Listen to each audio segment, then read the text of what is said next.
Here's what you've missed on Project 4:4, Part 2. We left off when God's people, the Israelites, demanded a king, even when God had told them that he was their king. Saul became the first king of Israel, but God soon rejected him because of his pride and disobedience.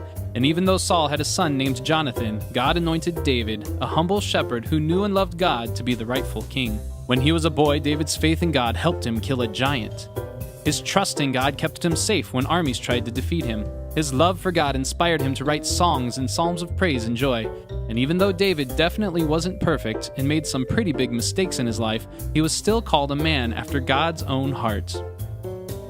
David's son Solomon became king and was given the gift of wisdom.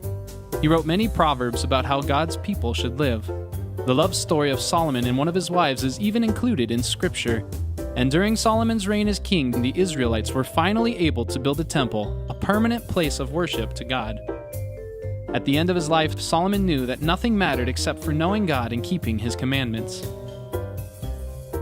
Solomon was the last king of a united Israel. The nation split in two halves over painful civil disputes. The family tree of the promised Redeemer was now in the south, the tribe of Judah. The northern kingdom had some evil kings who led them into sin, and pretty quickly they were overtaken by the Assyrians.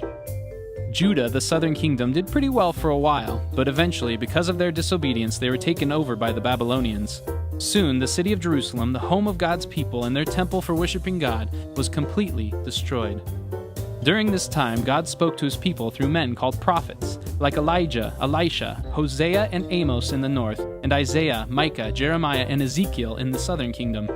These prophets gave the Israelites messages and warnings from God, reminding them to stay holy and to keep loving God. But the people wouldn't listen. They just couldn't shake their love for idols. But even during these hard times, some of the people of Judah kept their faith alive. People like Daniel, whose trust in God let him survive a night in a den of lions. Shadrach, Meshach, and Abednego, who survived a fiery furnace.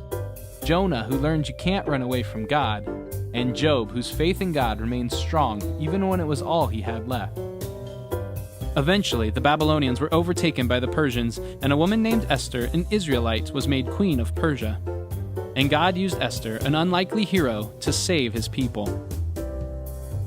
And that's what you've missed on Project 4:4.